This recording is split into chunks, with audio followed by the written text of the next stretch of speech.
The orchestra ceased at the exact moment Isabella Rossetti crossed the double doors of the Ashworth ballroom. The silence that followed was more eloquent than any formal announcement could have been. 10 years had passed since she had left New York as a ruined young woman, shattered by scandal and heartbreak. Now she returned, enveloped in Italian silk the color of the darkest wine, diamonds sparkling at her neck like captured stars, each step calculated to convey precisely what she desired. She was no longer the naive girl who had been destroyed. Whispers began like waves breaking against rocks. Isabella allowed herself a discreet smile as she advanced, her lady's companion, the faithful Margaret, following 2 steps behind. She recognized familiar faces, some surprised, others hostile, many simply curious. New York society was merciless with those who fell from grace, but also fascinated by those who managed to rise from the ashes. It was Lady Ashworth who broke the spell, approaching with her ivory fan fluttering nervously. The hostess was a shrewd woman who immediately understood the social implications of either rejecting or embracing Countess Rossetti. "My dear Isabella," she said, her words carefully measured, "what an extraordinary surprise. We had no idea you had returned." "Lady Ashworth," Isabella replied with an impeccable curtsy, perfectly calibrated to demonstrate respect without subservience. "I apologize for my unannounced arrival. I only returned to the city yesterday and could not resist the temptation to see you again." It was an elegant lie. Isabella knew exactly that Christopher Vanderbilt would be present at that ball. She had spent the last 3 weeks planning her re-entry into society with the precision of a general preparing a military campaign. Every detail had been meticulously orchestrated. The moment of her arrival, the gown ordered from the most sought-after modiste in Paris, even the choice of the Ashworth's home as the stage for her return. For Christopher was a distant cousin of Lord Ashworth, and his absence at such an event would have been socially unacceptable. The orchestra resumed playing, and life gradually returned to the salon.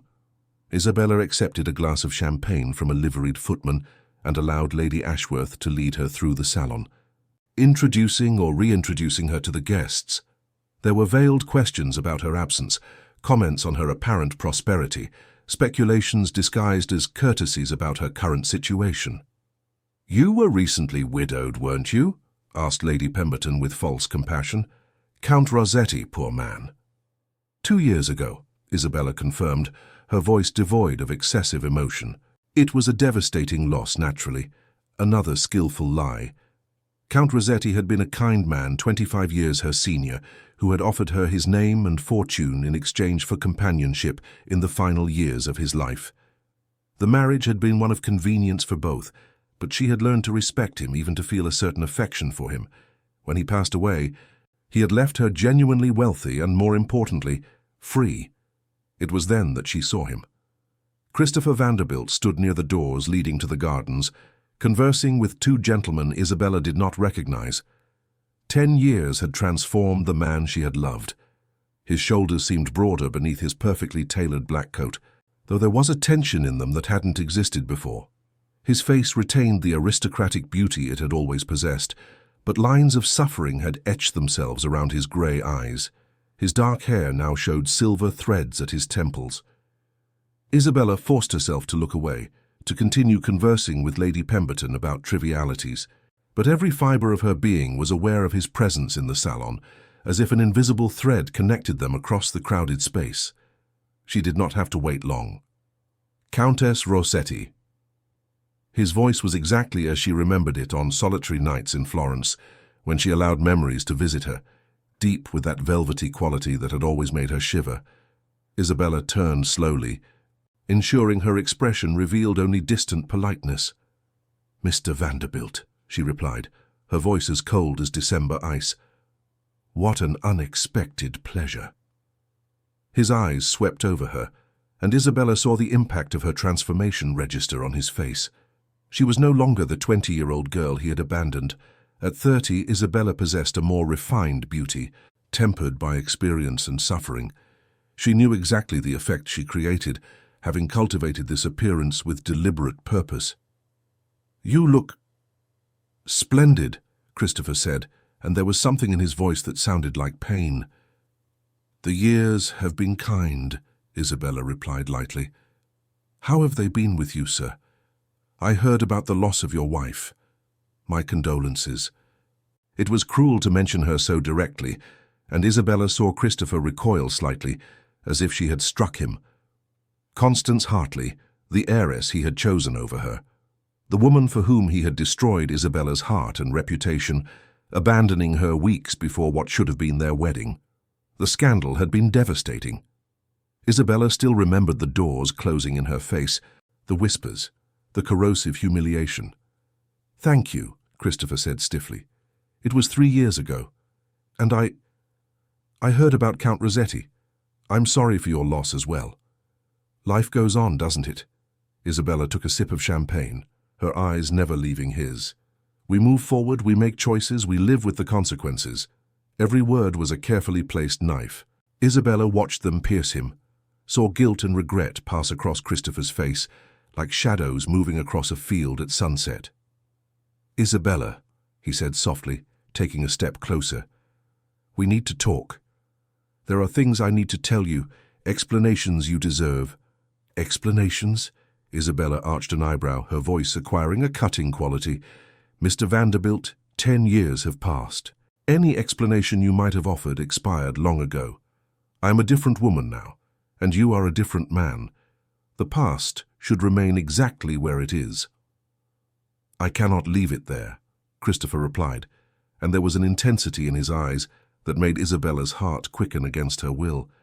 "Not when you are here, when I finally have a chance to—" "A chance for what?" Isabella interrupted him.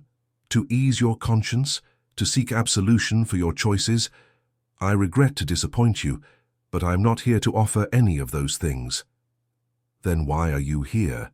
he asked, and the question carried the weight of everything unsaid. Isabella smiled, and it was a smile that did not reach her eyes. "I am here because New York is my city, as much as it is yours. I am here because I have business to conduct, properties to oversee, a life to live. Your presence, Mr. Vanderbilt, is merely incidental." Another lie, the biggest of all, because he was the reason for her return, the reason she had crossed the Atlantic. But Christopher did not need to know that yet. He did not need to understand that Isabella had spent years planning this moment, deciding whether to seek forgiveness or revenge. The problem was that even now, even after everything, looking at him made her heart behave in treacherous ways. The betrayal was not in what he had done a decade ago, but in what her body still felt in his presence. "I don't believe you," Christopher said softly. "I know you, Isabella. Or I did." "You knew a girl," Isabella corrected. "She died long ago. The day you chose the Hartley fortune over the love you swore you felt for me." She turned to leave, but Christopher gently caught her arm. The touch sent flames through her silk gloves, and Isabella hated herself for reacting. "Isabella, please, just a conversation, it's all I ask." She looked at his hand on her arm, then at his face. She saw despair there, and hope, and something deeper that made her resolutions falter dangerously. "A conversation won't change anything," she said finally. "Perhaps not, but it could be a beginning." Isabella freed herself from his touch, each movement deliberately graceful. "Very well, Mr. Vanderbilt. A conversation, but it will be on my terms, in my time. Until then, I suggest we enjoy the Ashworth ball as the polite strangers we are." She walked away before he could reply, her head held high, her steps steady. But inside, Isabella trembled. Because the truth was, she no longer knew what she wanted. Revenge seemed simple when he was merely a memory, but Christopher Vanderbilt in flesh and blood, with regret in his eyes and despair in his voice, was a complication she had not entirely anticipated. The 3 days following her reappearance at the Ashworth ball unfolded in a carefully orchestrated succession of social calls and public engagements. Isabella accepted invitations to afternoon teas, strolls in Central Park, and intimate dinners, always aware that each appearance was a calculated move in a game whose rules she had meticulously studied during her exile. The mansion she had leased on Fifth Avenue was a declaration of her new position. 5 stories of neo-Gothic elegance, with stained glass windows imported from Bavaria, and furnishings that blended Florentine refinement with Parisian luxury. Margaret had supervised the hiring of the servants, ensuring that each understood perfectly the demanding standards of her mistress.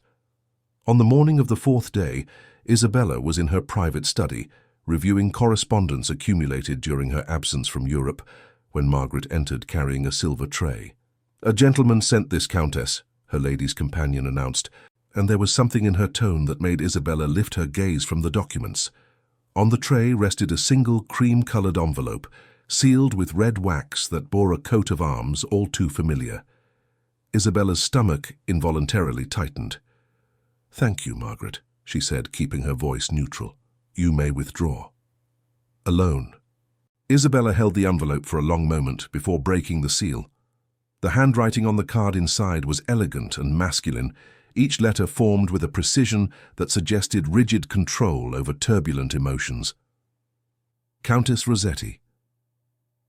"I request the honor of your company for a stroll in the park tomorrow at 3 o'clock in the afternoon. I understand that I do not deserve your consideration, but I appeal to the generosity that has always been a part of your nature. Respectfully, Christopher Vanderbilt." Isabella read the words 3 times, searching for hidden meanings, veiled traps. The letter was too formal for what they had once been to each other, but any other approach would have been presumptuous. Christopher was navigating the same social minefield as she, both prisoners of the conventions that governed their world. She ought to refuse. It was the sensible move, the one that would preserve her position of strength. But Isabella found herself reaching for stationery, her pen already forming the words of acceptance before her rational mind could intervene. Central Park in October was a symphony of autumnal colors. Isabella had chosen a walking dress in a deep plum shade, with black lace detailing along the bodice and sleeves. Her velvet hat matched perfectly, adorned with a plume that swayed gently with each movement of her head. Christopher awaited near the south gate, dressed in a charcoal grey coat that accentuated his athletic build. When he saw her alight from the carriage, something passed across his face, an expression so intense that Isabella felt as if the air between them had grown denser. "Countess," he greeted, bowing over her gloved hand. His lips did not touch her skin, but Isabella felt the warmth of his breath through the thin silk. "Mr. Vanderbilt," she replied, allowing him to offer his arm. They walked in initial silence along the tree-lined paths, Margaret following at a respectable distance, as propriety demanded. Other members of society strolled through the park, and Isabella was aware of the curious glances directed at them, of the speculations that would begin even before sunset. "Thank you for accepting my invitation," Christopher said finally, his voice low. "I wasn't sure you would." "I almost didn't," Isabella admitted, deciding that partial honesty might be her best strategy. "But I decided that fleeing difficult conversations brought me nothing but cowardice, and I am no longer the girl who runs away." He looked at her, and Isabella saw admiration mixed with something darker in his eyes. "No, you definitely aren't. The woman you've become is extraordinary." "I was forged by extraordinary circumstances," Isabella replied, and she could not help the acidity that tinged her words. "Disgrace has that capacity to transform. It either destroys us completely, or it recreates us into something more resilient." Christopher flinched. "Isabella, No," she interrupted him softly. "If we are to have this conversation, let us do it properly. You wished for explanations. Very well. I will explain first. After you abandoned me 3 weeks before our wedding, after the news spread through society like wildfire, I found myself utterly alone. My family, who had never possessed great fortune to begin with, was ruined by the preparations for the wedding that never happened. The debts were overwhelming." She paused, forcing herself to keep her voice steady. "My father suffered a collapse, my mother. She could not bear the shame. She passed away 6 months later, and I know it was heartbreak that killed her as much as illness." Christopher had stopped walking. His face was pale, and Isabella saw his hands clench into fists within his leather gloves. "My God," he whispered. "Isabella, I didn't know." "No one told me—" "Because you didn't want to know," she retorted, and now the anger she had carefully contained began to leak through her defenses. "You were too busy with your new wife, with the Hartley fortune that would save your businesses. My letters were returned unopened. My father tried to seek you out, but he was prevented by your servants from even reaching the door. Those were Constance's instructions, Christopher said, and there was agony in his voice. She was aware of my feelings for you. She insisted all ties be severed completely. And you obeyed, Isabella completed. As a dutiful husband ought to, I suppose. They had reached a more secluded area of the park, where a small lake reflected the cloudy sky like a tarnished mirror. Isabella moved away from him, needing distance to continue. Count Rossetti came to New York that spring for business, she continued. He frequented the same circles as my family before our ruin. He found me in a tea house where I was working, serving ladies who had once welcomed me as an equal. Isabella could see the impact of her words reflected on Christopher's face, but she did not stop. He had asked for the truth, and she would give it mercilessly. Giovanni was a kind man, a widower, childless, alone. He recognized something in me, perhaps a familiarity with loss. He offered me a way out. His name, his position, his fortune. In return, I would be his companion in the years he had left. There would be no expectations of love, but mutual respect and affection might flourish. "Did you love him?" Christopher asked, and the question carried a weight that seemed to crush the air between them. Isabella turned to face him. "I learned to respect him deeply. In the final months of his life, when illness consumed him, I held his hand and read Italian poetry to him. When he passed away, I wept genuinely." "But love?" She shook her head slowly. "The kind of love I knew with you, that youthful illusion I believed was eternal? No, I never felt that again, and I am grateful for it." "It wasn't an illusion," Christopher said, stepping closer. "Isabella, what we felt was real. So real it has haunted me every day of these 10 years. Then why?" The question escaped before she could stop it. "Why did you choose her? Why did you sacrifice what we had?" Christopher ran a hand through his hair, destroying his impeccable appearance. "My father was on the brink of bankruptcy, decades of mismanagement, disastrous investments. I discovered the truth only weeks before our wedding. The Hartley fortune was not just an opportunity, it was the only way to save everything. The estates, the businesses, the livelihoods of hundreds of people who depended on us." "And you didn't trust me enough to tell me," Isabella said. "You didn't give me the chance to choose to face it by your side." "You were so young," Christopher replied, "so innocent. How could I drag you into that ruin? I thought, God forgive me, I thought it would be cruel but merciful. A clean break. You would weep, eventually recover, find someone better." "What arrogance," Isabella whispered, "to decide my future without my input, to choose for me." "I know. I recognize it now. I spent years living with the consequences of that choice. My marriage was a gilded cage. Constance never forgave me for not loving her as I loved you. She always knew my heart belonged to another."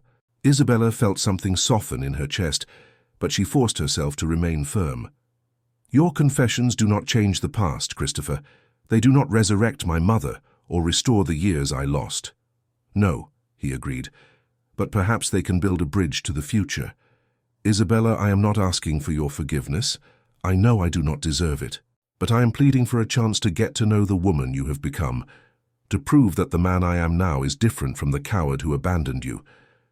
Isabella looked at the lake, watching the autumnal leaves float on its surface. Part of her wanted to refuse, to keep her defenses intact, but another part, that stubborn portion she had never been able to extinguish completely, whispered that perhaps revenge was not as satisfying as she had imagined. "A chance," she said finally, "but it will be on my terms. There will be no promises, no expectation of romantic reconciliation. If you prove to be the same man who destroyed me, I will leave and you will never see me again. And if I prove to be different?" Isabella finally faced him, allowing the full complexity of her feelings to show on her face. "Then we will discover together what that means." Christopher extended his hand, and after a moment of hesitation, Isabella accepted it. The touch sent memories cascading through her, but this time she did not repel them. Perhaps facing the past was the only way to truly overcome it. The following week unfolded in a delicate dance of carefully arranged encounters.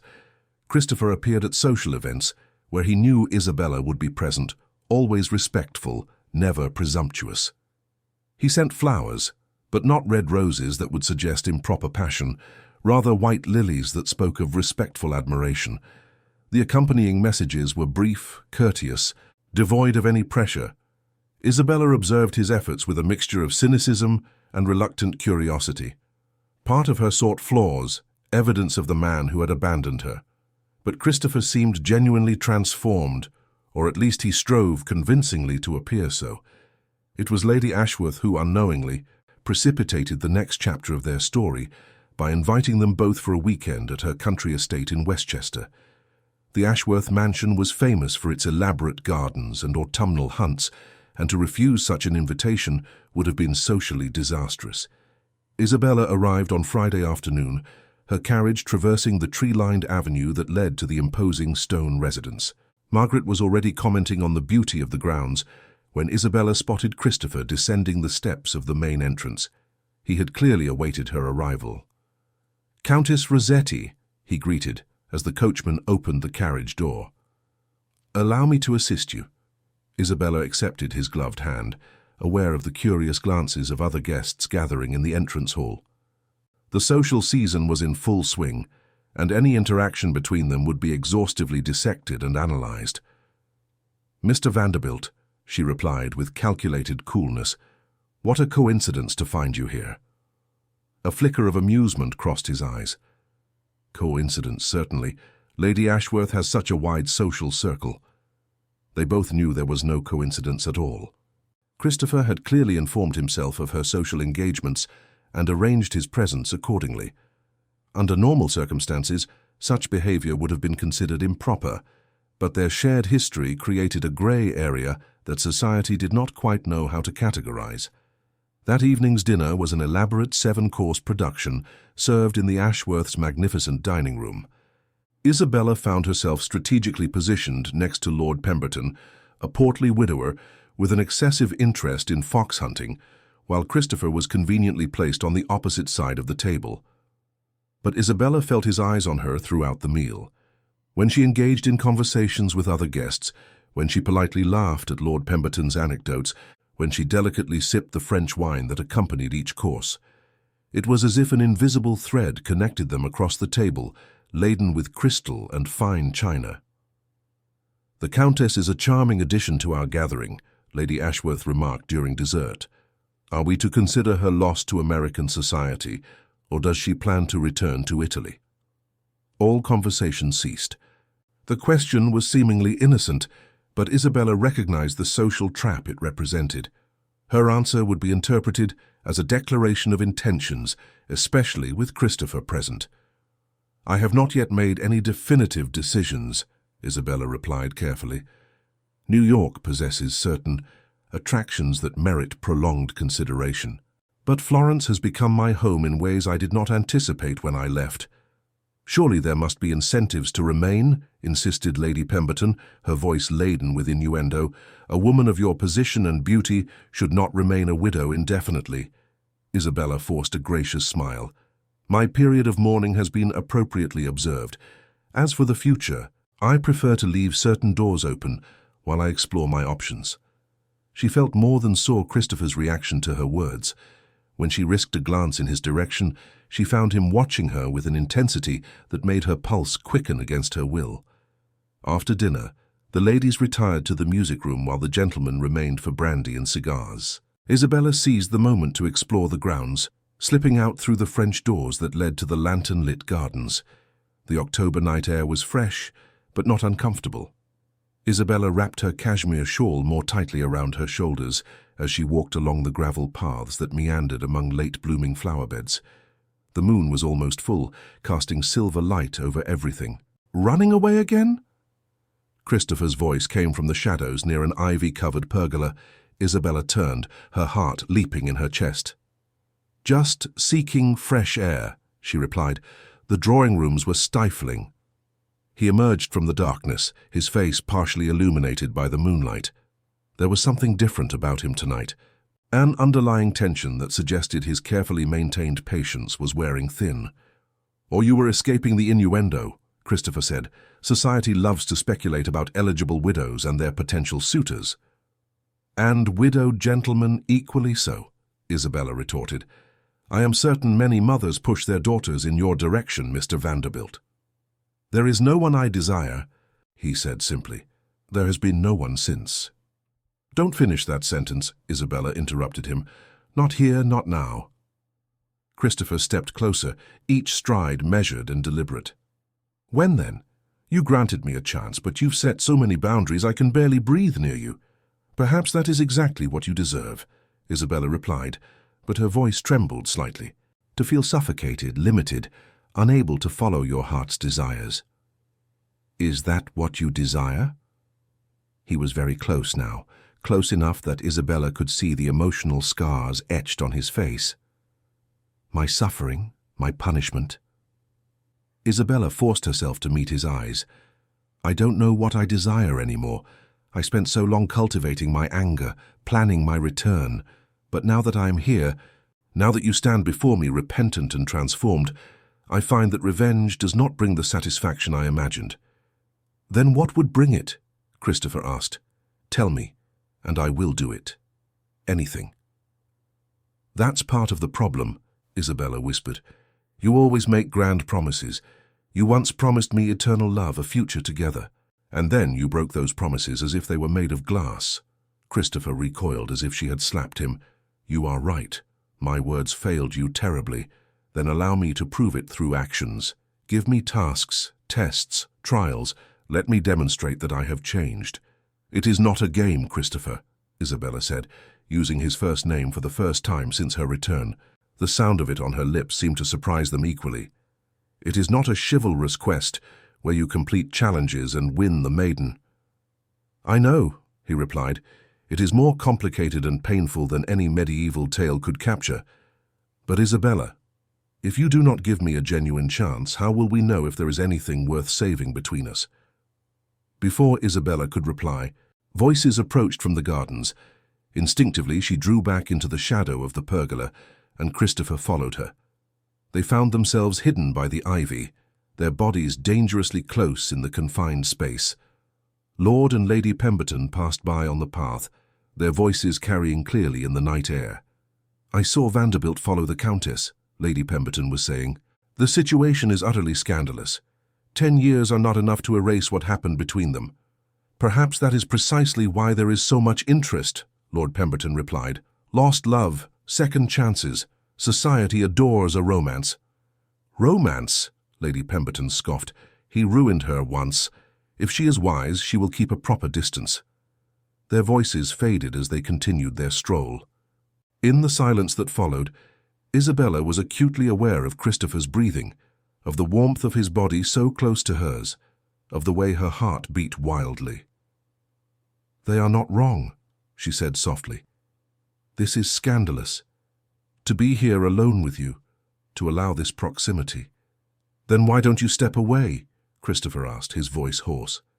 Isabella had no answer, because the truth was, part of her did not want to step away. Part of her, that stubborn and inconvenient portion of her heart that had never ceased to love him, yearned for this closeness, despite all logic and self-preservation. "Because I am a fool," she finally admitted. "Because 10 years and a continent's distance were not enough to completely extinguish what I felt for you." Christopher raised his hand slowly, giving her time to recoil. When she did not, his fingers gently touched her face, tracing the line of her jaw with devastating tenderness. "Isabella," he whispered. "My Isabella." "I am not yours," she protested weakly. "Not anymore." "Then let me earn that right again," Christopher said. "Let me court you properly, not as the arrogant young man I was, but as the man I have learned to be through loss and regret." Isabella closed her eyes, allowing herself a moment of weakness. His touch evoked memories so vivid, it could have been yesterday when they danced for the first time, when he had kissed her in her mother's conservatory, when they had planned a future that never came to pass.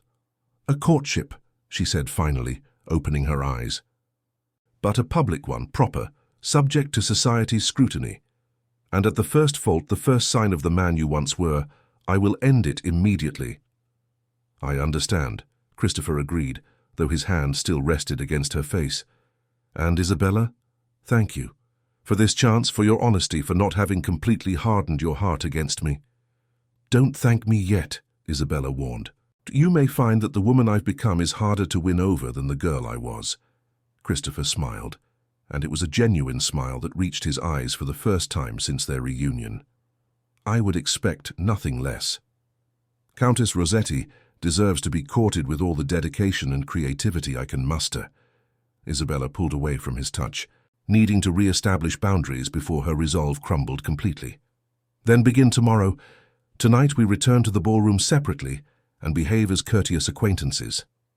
As you wish, Christopher agreed, bowing formally. Until tomorrow, Countess. Isabella watched him depart through the gardens, his figure gradually disappearing into the darkness. Only when she was alone did she allow herself to tremble, allowing the defenses she had so carefully maintained to fracture briefly. She was playing a dangerous game, allowing Christopher back into her life even marginally. But perhaps Lady Pemberton was wrong. Perhaps 10 years were enough for two people to change fundamentally. Perhaps second chances were not always exercises in futility. Or perhaps Isabella was simply repeating the mistakes of the past, allowing her heart to rule where reason should prevail. The following morning dawned with a dense fog that transformed the Westchester Gardens into an ethereal, almost unreal landscape. Isabella watched from her bedroom window as Margaret prepared her dress for breakfast, but her thoughts were stuck on the previous night, on the words exchanged with Christopher, on his touch that still seemed to burn her skin through memory. The Countess seems preoccupied this morning, Margaret commented softly, always perceptive to her mistress's emotional states. Just pensive, Isabella corrected, turning away from the window. The fog makes me melancholic. It was a transparent lie, but Margaret had the courtesy not to question it. The lady's maid had served Isabella long enough to recognize when her mistress needed emotional space, even if physically they were in the same room. Breakfast was served in the Ashworth's conservatory, a magnificent structure of glass and wrought iron that allowed panoramic views of the mist-shrouded gardens. Guests gathered gradually, some clearly suffering the effects of the brandy consumed generously the previous night. Christopher was already present when Isabella entered, conversing politely with Lord Ashworth about agricultural policy. But his eyes met hers immediately, and Isabella saw something new in them this morning. Determination, perhaps, or renewed purpose. Countess Rossetti, Lady Ashworth called, beckoning Isabella to join her near the elaborately arranged table. I trust you rested well. Some of our guests mentioned hearing footsteps in the gardens quite late.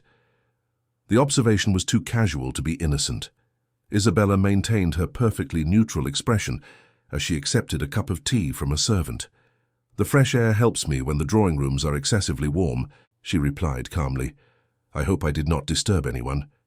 Absolutely not, Lady Ashworth assured, but her eyes sparkled with ill-disguised curiosity. Though I must warn you that the gardens can be treacherous at night. It would be dreadful if you were to stumble and injure yourself without proper company. The message was clear. Isabella had been observed, and her simultaneous absence with Christopher had not gone unnoticed. Society was watching, evaluating, judging every movement. Your concern is most kind, Isabella said, adding a precise amount of sugar to her tea. In the future, I shall certainly be more cautious. Christopher approached at that moment, carrying a plate with selections from the elaborate buffet. Lady Ashworth, Countess. Good morning. Mr. Vanderbilt, Lady Ashworth greeted with a smile that suggested she was tremendously pleased with the drama unfolding under her roof. I was just advising the Countess on the perils of walking alone in the gardens at night. Wise counsel, Christopher agreed, but Isabella detected a flash of amusement in his eyes. Perhaps this afternoon, if the weather permits, we could arrange a group stroll through the grounds, with appropriate accompaniment, naturally. What a charming idea, Lady Pemberton interjected, joining the group with her daughter in tow. Miss Catherine would adore exploring the gardens. She has a particular interest in botany. Poor Miss Catherine blushed intensely, clearly mortified by her mother's transparency. Isabella felt a pang of sympathy for the young woman, remembering when her own mother would push her toward eligible gentlemen, when there was still hope of a bright future. "Botany is a fascinating study," Isabella said gently, seeking to ease the young lady's embarrassment. "The Ashworth Gardens must offer excellent specimens for observation." "True," Miss Catherine stammered. "Especially the late roses. There is a particular variety that resists the early autumn chill well," Christopher completed, and Isabella noticed the kindness in his tone as he helped the uncomfortable young woman. "My late wife cultivated similar roses. Perhaps I could show you the techniques she employed if you are interested." It was a generous gesture, offering attention to Miss Catherine when his clear intent was to spend time with Isabella. Lady Pemberton seemed momentarily nonplussed, torn between pushing her daughter toward such an advantageous match and recognizing that Christopher's affections clearly lay elsewhere. The moment was interrupted by Lord Ashworth announcing the plans for the day. There would be an organized hunt for the gentlemen, while the ladies could choose to accompany them on horseback or remain on the estate for more leisurely activities. Isabella had no particular interest in watching animals being hunted, but she recognized the opportunity the situation presented. "I believe I shall remain here," she announced. "There is a magnificent library that Lady Ashworth mentioned, and which I would like to explore." "What a coincidence," Christopher said, and there was a playful challenge in his voice.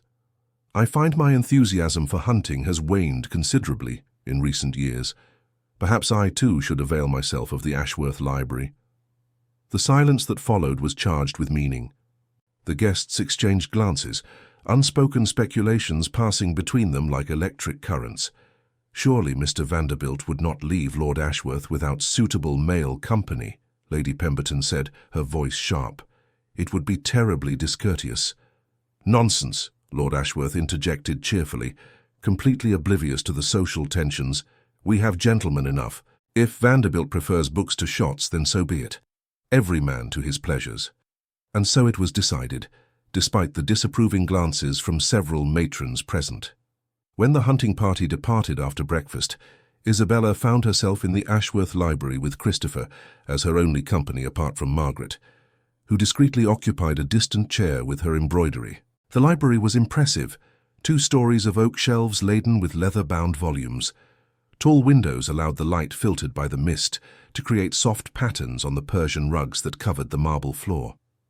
"So," Isabella said, walking along the bookshelves with her hands clasped behind her back, "your public courtship begins, with an appropriate chaperone and surrounded by respectable books."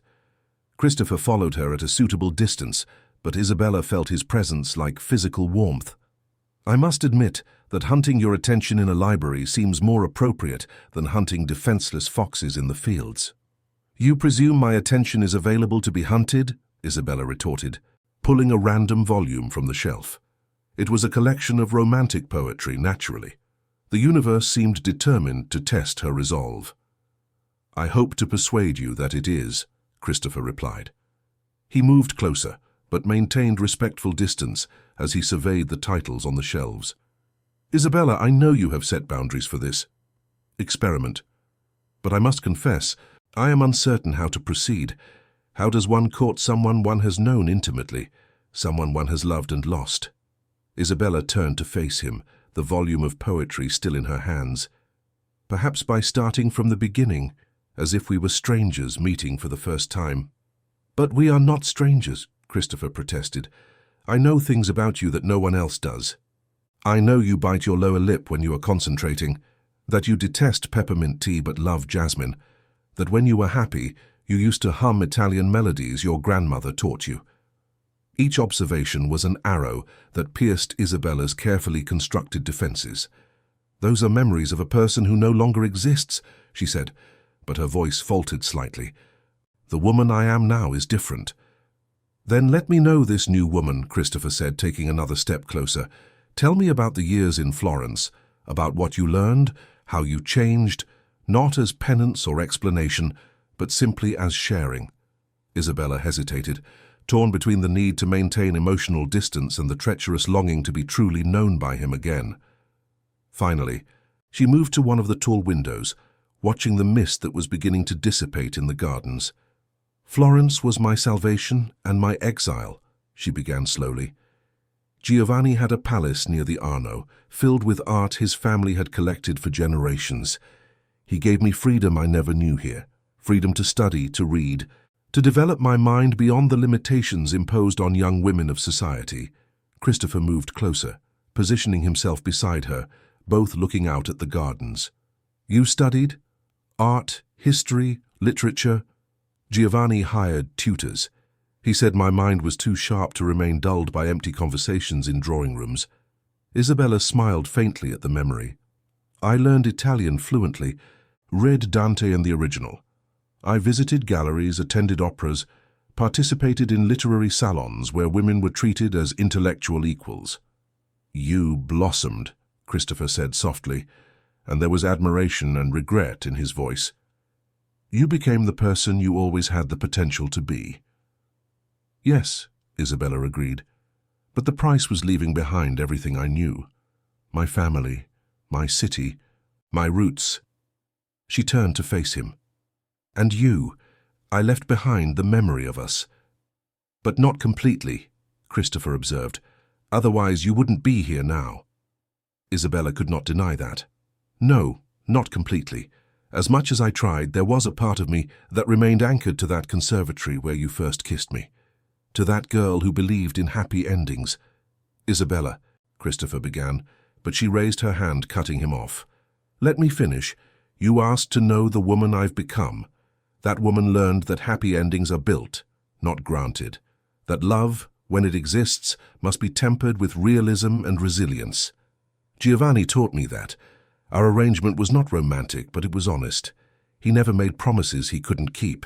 The implicit comparison hung between them, sharp as a blade. Christopher absorbed the blow without flinching. You are right to judge me for my broken promises, he said.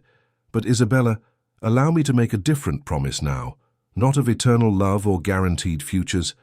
Just this, I will be honest with you, completely, even when the truth is uncomfortable or shameful. Words are easy, Isabella retorted. Then test me, Christopher challenged. Ask me any question. No matter how difficult, how painful, I will answer with absolute truth. Isabella studied his face, searching for signs of dissimulation or evasion. She found only earnest determination. She considered for a long moment, then asked the question that had haunted her for years. Did you love her? Constance. Was your marriage merely a transaction, or did genuine affection develop? Christopher flinched but did not look away. I respected her. I tried to be a dutiful husband. But love? Not the kind I knew with you. Constance always knew it. It was a source of constant resentment between us. She deserved better. She deserved a man whose heart was not perpetually fixed on another. That must have been hell for both of you, Isabella said, and was surprised to find she felt genuine compassion for Constance.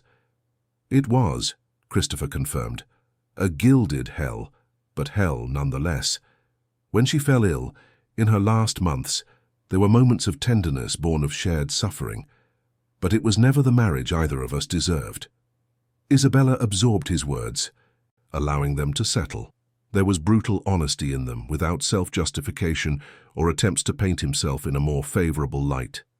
Thank you, she said finally, for your honesty. It will always be so, Christopher promised, if you give me a chance. Before Isabella could reply, voices echoed in the corridor. The hunting party had returned early, the fog apparently frustrating their efforts. Their moment of relative privacy was ending. Christopher held her hand briefly, a touch so fleeting it could have been imagined. This is only the beginning, Isabella. If you allow me, I will spend every day proving that the man before you deserves a second chance. Isabella watched him depart from the library, joining the other gentlemen who were noisily entering. Margaret approached silently, her embroidery folded. Is the Countess well? She asked softly. I don't know, Isabella admitted, but I suppose we shall find out. The days subsequent to the Westchester weekend established a peculiar pattern in New York society life. Christopher Vanderbilt, true to his promise, began a courtship that was simultaneously public and intensely personal. Flowers arrived at Isabella's mansion each morning, but they were never red roses that suggested improper passion.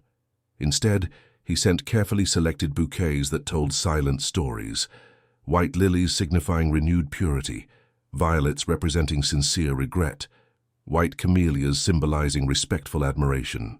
The messages accompanying the arrangements were brief, but laden with meaning.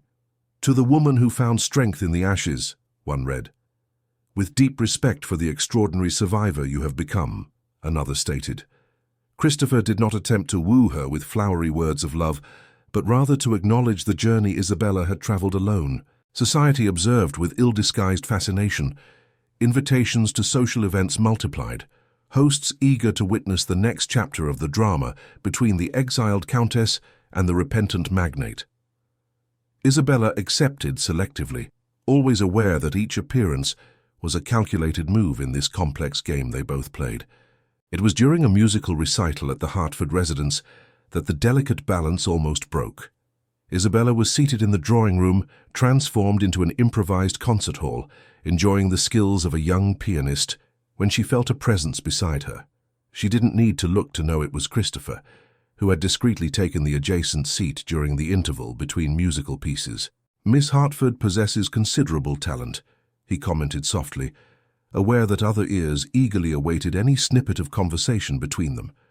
"True," Isabella agreed, keeping her eyes fixed on the improvised stage where the pianist prepared for the next performance. "Though her technique still needs refinement, the years in Florence have made me demanding regarding musical performances." "You used to play too," Christopher said, and it was not a question. "In your mother's conservatory you used to play Chopin with such feeling that the music seemed to emanate from your soul." Isabella finally turned to face him, allowing him to see the pain that memory evoked. "That girl and her Chopin died long ago. I no longer play." "Why?" Christopher pressed, ignoring the curious glances directed at them. "Because some things are too sacred to be profaned by sorrow," Isabella replied. "When I last played, it was the day I received news that my mother had passed away. My hands trembled so much I could barely complete the piece.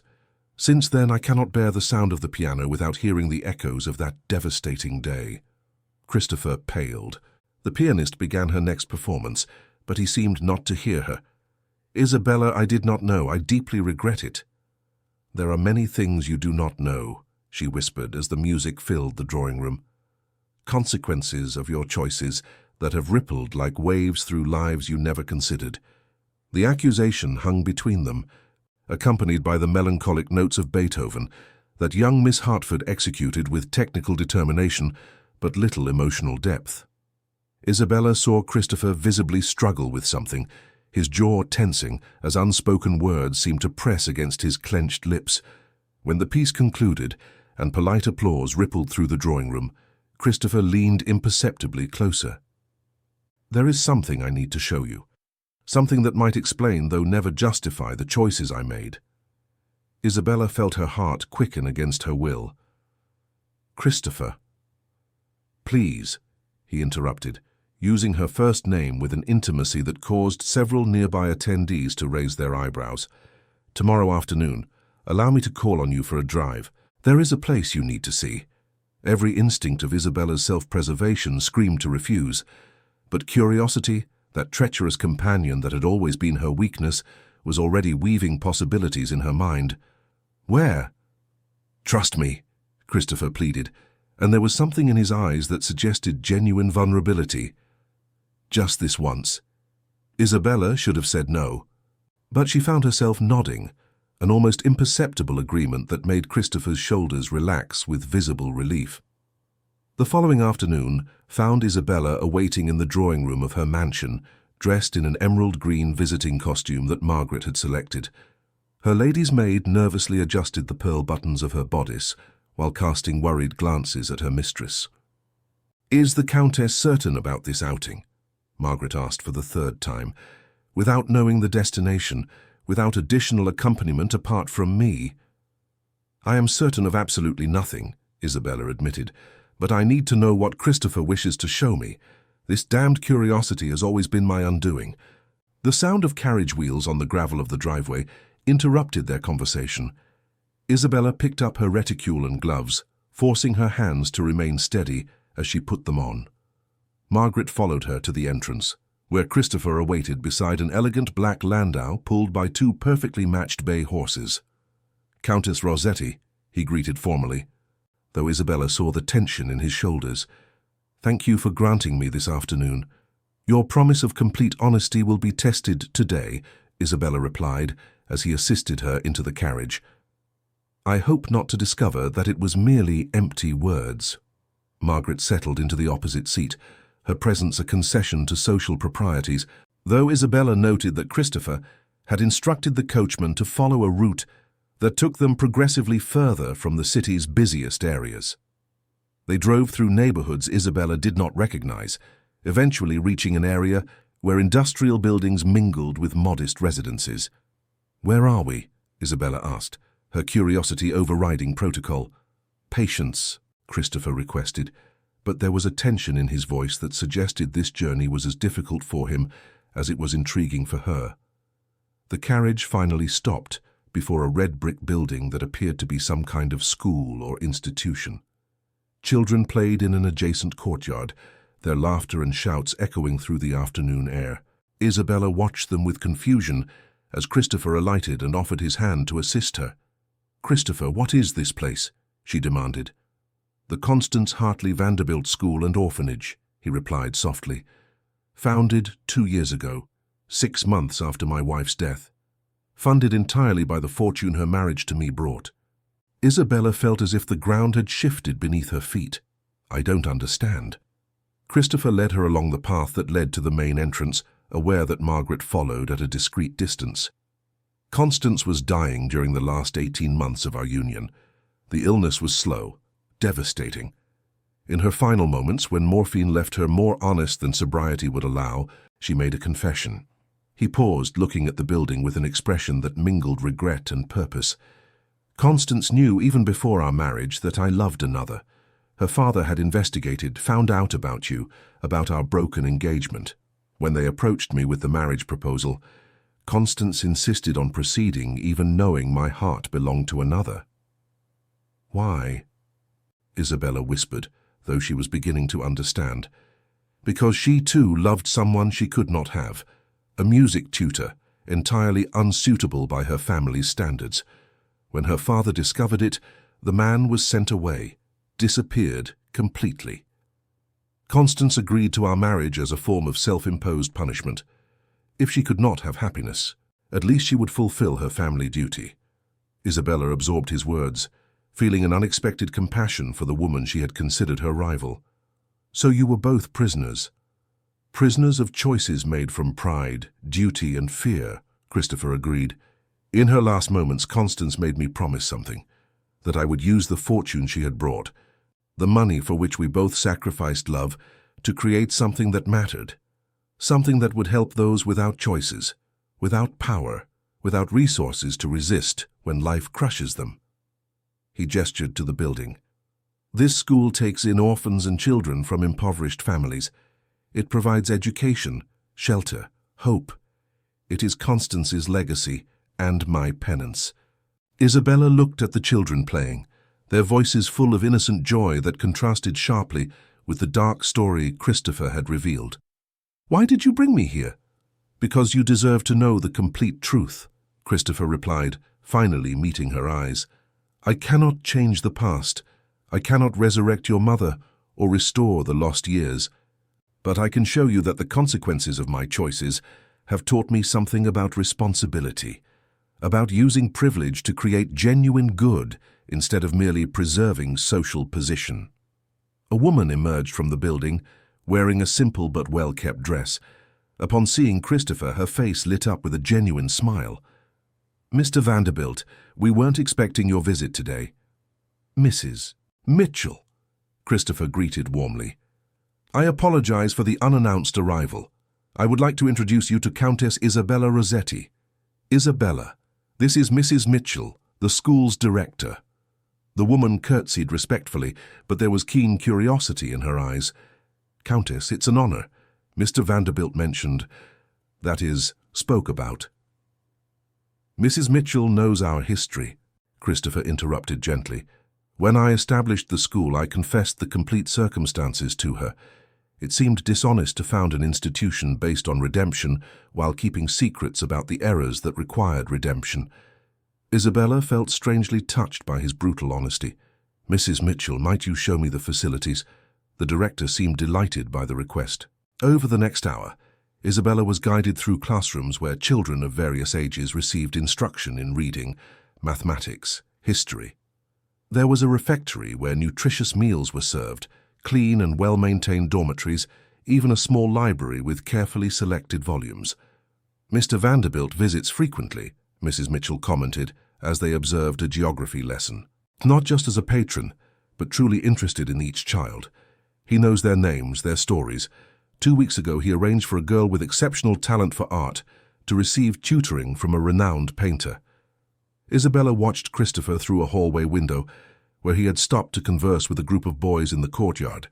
They surrounded him like puppies seeking attention, and he responded with genuine patience, crouching to be at their level, listening to their stories with evident interest. "He has changed," Isabella said softly, more to herself than to Mrs. Mitchell. "I do not know the man he was," the director replied. "Only the man he is now, and that man dedicates considerable time and resources to ensure these children have opportunities that circumstances beyond their control tried to deny them." When Isabella rejoined Christopher in the courtyard, she found herself feeling something she hadn't expected, a dangerous hope that perhaps, just perhaps, people truly could change fundamentally. "Thank you for bringing me here," she said as they returned to the carriage, the children's voices gradually fading behind them. "Thank you for coming," Christopher replied. "Isabella, I did not show you this to buy your forgiveness or your affection, only so that you might understand that I have learned painfully about consequences and responsibility." Isabella nodded slowly, processing everything she had seen and heard. "The man you were would have simply donated money to charity and considered his duty done." "Yes," Christopher admitted, "that man was more concerned with appearances than genuine impact." During the return journey, Isabella remained in contemplative silence, aware that something had subtly shifted between them. The anger she had so carefully carried began to lose its sharp edges, replaced by something more complex and potentially more dangerous, the genuine possibility of forgiveness. The week that followed the visit to the school witnessed a subtle but perceptible transformation in the dynamic between Isabella and Christopher. It was not complete forgiveness nor hurried reconciliation, but something more cautious and potentially lasting. A willingness to explore possibilities without guarantees. Isabella found herself accepting more invitations where she knew Christopher would be present. They shared conversations during intervals at musical recitals, strolled in chaperoned groups through art galleries, and met at dinners where the presence of other guests provided a safe structure for their growing interaction. Society watched with insatiable fascination, speculations blossoming in every drawing room about whether the Countess would truly grant the repentant magnate a second chance. It was during a charity ball organized by the Ladies' League for Assistance to the Poor that the carefully maintained balance between them finally shifted irreversibly. Isabella arrived late, delayed by a meeting with her lawyers concerning properties in Italy that required attention. The ballroom was already packed when she entered, the orchestra performing a Viennese waltz that made couples spin across the polished floor like leaves caught in wind currents. Christopher was conversing with a group of gentlemen near the doors leading to the terrace, but his eyes met hers immediately, as if an invisible thread connected them through the crowd. He murmured apologies to his companions and crossed the ballroom with a determination that made several attendees pause their conversations to watch. "Countess Rossetti," he greeted when he reached her side, bowing over her hand. His lips brushed her gloved hand for an instant longer than strict propriety would allow. "You are absolutely radiant tonight." Isabella had deliberately chosen a sapphire-colored silk gown that complemented her dark eyes and fair skin. Diamonds adorned her neck and ears, gifts from Giovanni that she wore like armor against vulnerability. "Mr. Vanderbilt, always so generous with compliments." "Only honest," Christopher corrected, and there was an intensity in his gaze that made Isabella's heart quicken against her will. "Isabella, would you grant me the honor of this dance?" It was a request laden with meaning. They had danced once, decades ago, at a ball where Christopher had proposed to her hours later. To accept now would be a public acknowledgement that something was changing between them, a declaration that society would interpret as reconciliation in progress. Isabella should have refused. Every self-preservation instinct screamed to maintain a safe distance. But when she looked into his grey eyes, she saw genuine vulnerability there, hope mingled with fear of rejection.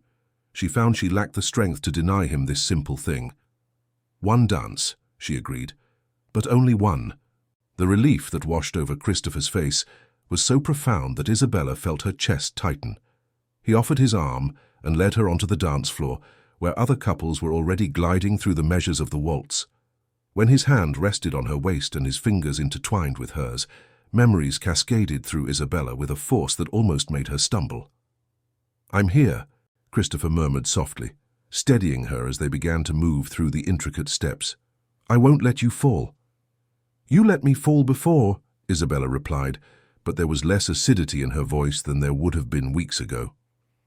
"Yes," he admitted as they turned through a bend, "and I have spent every day since trying to understand how I was capable of such cowardice. Isabella, I cannot change the past, but I swear by all that is sacred that I will never abandon you again." "Promises are dangerous," Isabella said, aware that they danced closer than strict propriety would allow, "especially coming from you." "Then let my actions speak," Christopher countered. The music swelled in intensity, and they moved through the ballroom as if they were a single entity.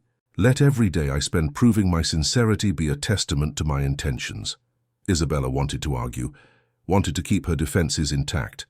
But dancing with him evoked memories of when they were young and passionate, when the world seemed full of infinite possibilities. She remembered the weight of his hand on her waist during their first ball together, how her heart had quickened when he had imperceptibly drawn her closer during a turn. "Why you?" she whispered as the music reached its crescendo. "Why, after all these years, can you still make my heart behave in treacherous ways?" Christopher drew her infinitesimally closer, a transgression that would scandalize observers if they weren't so engrossed in their own dance. "Because what we felt was real, Isabella. Despite everything that happened, despite the years and distance, the connection between us was never completely severed." The waltz ended with a final flourish, and the ballroom erupted in polite applause. Christopher and Isabella remained motionless for a prolonged moment, lost in memories and possibilities, until the reality of where they were and who was watching reasserted itself. "Thank you for the dance," Isabella said, pulling away from his embrace. Her voice trembled slightly, betraying the emotional turmoil she strove to conceal. "The pleasure was entirely mine," Christopher replied, but he didn't release her immediately. Instead, he leaned closer, his voice dropping to a whisper that only she could hear. "Isabella, meet me on the terrace in 10 minutes, please. There's something more I need to tell you, away from prying eyes." She should have refused, but she found herself nodding, an almost imperceptible agreement that made his eyes gleam with something dangerously close to triumph. Isabella circulated through the ballroom for the next few minutes, conversing politely with acquaintances, accepting compliments on her appearance, always conscious of the passing of time. When she finally slipped through the French doors leading to the terrace, she found Christopher waiting in the shadows beyond the reach of the light that spilled from the ballroom. "This is extremely improper," Isabella said, though she made no move to leave. "If we are seen alone—" "I know," Christopher interrupted, "but there are things I need to tell you, things I cannot properly express with half of society watching us." He paused, seeming to gather courage. "Isabella, I love you. I loved you then. I loved you during every miserable day of my marriage to Constance, and I love you now with an intensity that sometimes I can barely breathe." Isabella felt tears prick her eyes, but she forced them back. "Christopher, you cannot simply declare love and expect it to erase years of pain." "I don't expect that," he said, stepping closer. "But you deserve to know the full truth. You deserve to understand that there wasn't a single day I didn't think of you, that I didn't regret the choice I made." "Then why did you make it?" Isabella demanded, the question that had haunted her for a decade finally bursting forth. "If you loved me so much, how could you choose her?" Christopher ran a hand through his hair, ruining his impeccable appearance. Because I was a coward, because I believed that duty and responsibility were more important than love, because my father convinced me that sacrificing my personal happiness was the noble price to pay for preserving our family's position. And now? Isabella pressed. What has changed? Everything, Christopher replied, with a fierceness that startled her. I spent years in an empty marriage, watching Constance waste away both emotionally and physically. I learned that nobility without love is merely a gilded cage, that social standing without genuine connection is an empty existence. When she died, I swore that if I were ever granted a second chance, I wouldn't squander it out of fear or duty. Isabella turned, looking out at the darkened gardens beyond the terrace. The music from the ballroom floated through the open doors, a different but equally melancholic waltz. You speak of second chances as if they were guaranteed, but Christopher, I don't know if I can trust you again. I don't know if my heart could survive being broken again. He moved to stand behind her, close enough for Isabella to feel his warmth but not touching her. Then don't decide now. Let me continue proving myself through actions, not words. Let me demonstrate that the man I am now is worthy of your trust. Isabella closed her eyes, allowing herself a moment of vulnerability. There is a part of me that wants to believe you desperately. But there's another part, one that was forged by suffering and loss, that whispers I am foolish for even considering this.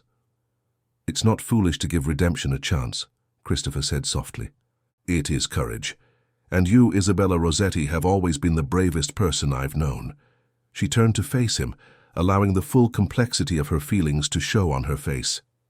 If we are to move forward, it will be slowly. No hasty promises, no grand declarations. You will need to earn every fragment of trust I grant. I understand, Christopher agreed, and there was fierce determination in his eyes. And I will do exactly that, no matter how long it takes. Isabella extended her hand, and after a moment of hesitation, Christopher took it. The touch sent flames through both of them, memories and possibilities intertwining in a complexity that had no easy resolution. One final condition, Isabella said. If you ever give me reason to doubt your sincerity, I will leave and never look back. There will be no third chance. There will be no need, Christopher promised, because I will not squander this second one. They remained like that for a prolonged moment, hands intertwined, the air between them charged with possibility and cautious hope. From the ballroom, the music changed again, and voices floated through the open doors as guests conversed and laughed. We should return, Isabella said finally, though she made a move to release his hand. Before our absence is noted and speculations become even wilder. Christopher brought her hand to his lips, kissing it through her silk glove with a reverence that made Isabella's heart flutter. Until next we meet, then. Isabella watched him return to the ballroom first, waiting for an appropriate interval before following. When she finally re-entered the ball, she found Margaret waiting with an expression that mingled concern and understanding. Is the Countess well? Her lady's companion asked softly. I don't know, Isabella admitted honestly, but I suppose I will find out. The social season had reached its apex when the invitation arrived, a cream-colored envelope with the Ashworth crest embossed in gold. Isabella held it for a long moment before breaking the seal, aware that Margaret was watching her with ill-disguised curiosity from across the drawing-room. Lady Ashworth requests the pleasure of my company for a masked ball, Isabella announced, examining the elaborate calligraphy. Next Friday, she says it will be the concluding event of the season. Margaret approached, adjusting her delicate spectacles as she read over Isabella's shoulder. A masked ball, how appropriate. Isabella understood the irony. She had spent months wearing social masks, navigating between vengeance and forgiveness, anger and renewed hope. The idea of a ball where everyone would wear literal masks seemed an all-too-perfect a metaphor for her current situation. During the week that followed, Isabella immersed herself in preparations that served both as a distraction and a genuine purpose. She visited the most sought-after modiste in the city, selecting a silk gown the color of the deepest wine, with silver thread embroidery that caught the light with every movement. The mask she commissioned was a work of art in itself, adorned with peacock feathers and semi-precious stones that complemented the rich tone of the dress. Christopher had sent flowers daily, but his messages had become bolder, less carefully respectful. "I will count the minutes until I see you again," one read. "You haunt my thoughts in a way that ought to be forbidden," another stated. Isabella kept each message in a Japanese lacquer box, unable to discard them, but uncertain what their preservation revealed about her own evolving feelings. The night of the ball arrived with a storm that threatened but never fully materialized. Lightning illuminated the horizon as Isabella's carriage traversed the streets toward the Ashworth mansion, creating a dramatic atmosphere that perfectly matched the emotional turbulence she felt. The ballroom had been transformed into a wonderland of light and shadow. Hundreds of candles created dancing patterns on the silk-paneled walls, while elaborate floral arrangements perfumed the air with scents of late roses and jasmine. Guests circulated in sumptuous attire, their faces hidden by masks that ranged from simple to extravagant, creating an atmosphere of mystery and possibility. Isabella descended the grand staircase with Margaret following discreetly behind, aware of the glances her entrance provoked even with her face partially hidden. The wine-colored gown flowed around her body like liquid water, and the peacock feather mask lent her an exotic quality she knew to be deliberately provocative. She didn't have to search for Christopher for long. He materialized at her side as if summoned by thought, dressed entirely in black except for the silver mask that covered the upper half of his face. But Isabella would have recognized those gray eyes anywhere, would have identified the way he moved through a crowd, even if she were blind. "Countess," he murmured, bowing over her hand with a reverence that made her pulse quicken, "you are absolutely stunning." "Mr. Vanderbilt," Isabella replied, allowing a smile to touch her lips, "I see the anonymous nature of a masked ball has not prevented you from finding me." "I would find you anywhere," Christopher said, with an intensity that made the air between them feel electrically charged. "In any crowd under any disguise. You are etched into my soul, Isabella." Before she could respond, the orchestra struck up a waltz, and Christopher offered his arm. "Dance with me. Not just one dance this time. The entire night, if you will allow me." It was a scandalous proposal, a public declaration that would definitively cement in the eyes of society that something significant was developing between them. Isabella hesitated only momentarily before accepting his hand. They danced through waltz after waltz, their bodies moving in perfect harmony that spoke of deep compatibility. Between dances, Christopher led her through the lantern-lit gardens, where they conversed with an honesty that the masks paradoxically facilitated. Without the need to maintain carefully controlled expressions, they found that words flowed more freely.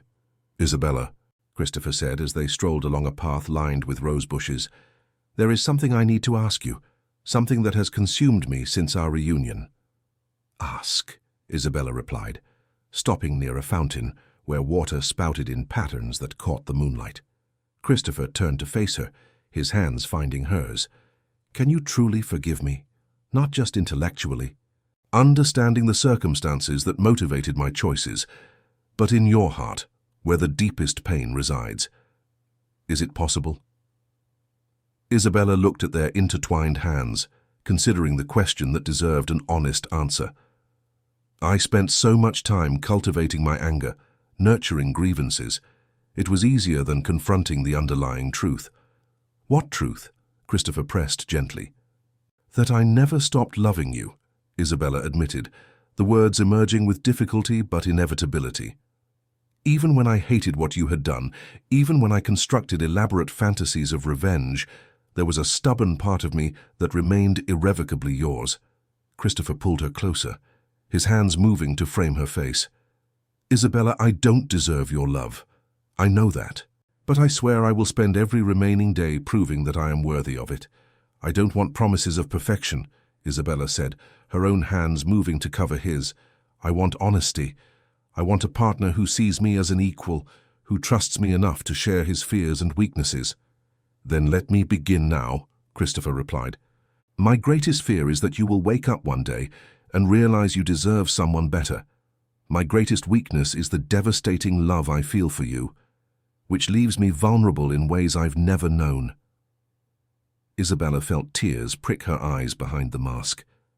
"Christopher, for years I imagined this moment. I planned what I would say, how I would react if you ever asked for my forgiveness.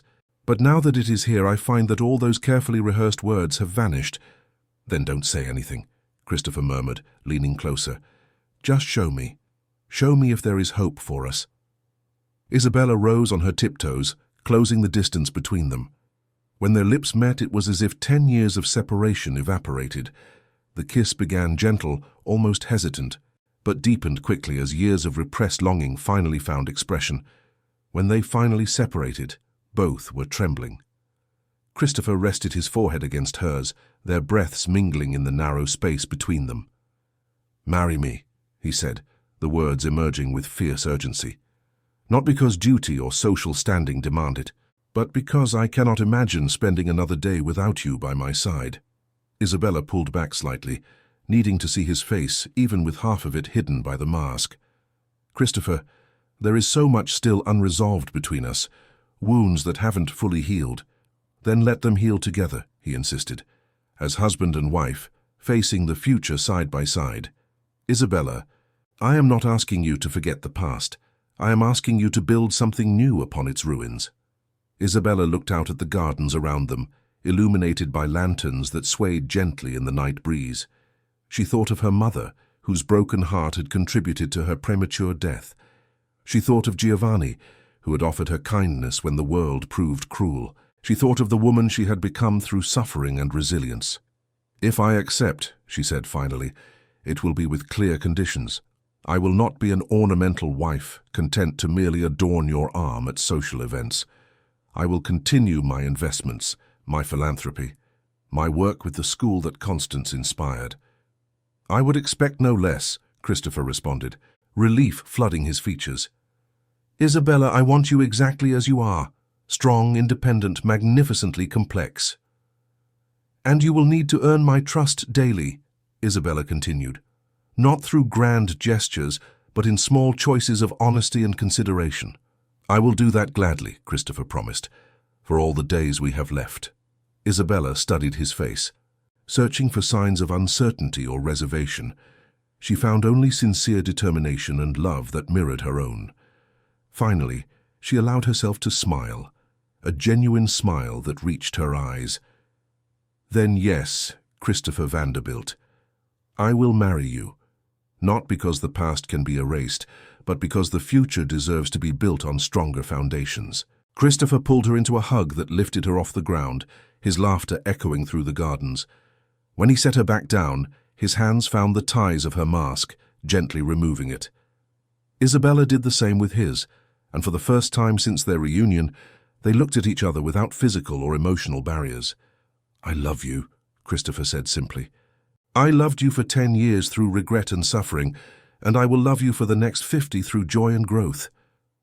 "I love you too," Isabella admitted, the words she had held back for so long finally liberated. "Despite all logic, against all reason, my stubborn heart never learned to stop." They returned to the ballroom hand in hand, their masks removed, a silent yet eloquent declaration. Society watched with fascination as Christopher led Isabella through another waltz, but this time there was no speculation or judgment in the glances directed at them. There was recognition of something rare and precious, love that had survived time, distance, and devastating circumstances. Lady Ashworth approached as the music paused, her smile genuine as she greeted the couple. "Am I to assume there is a pending announcement?"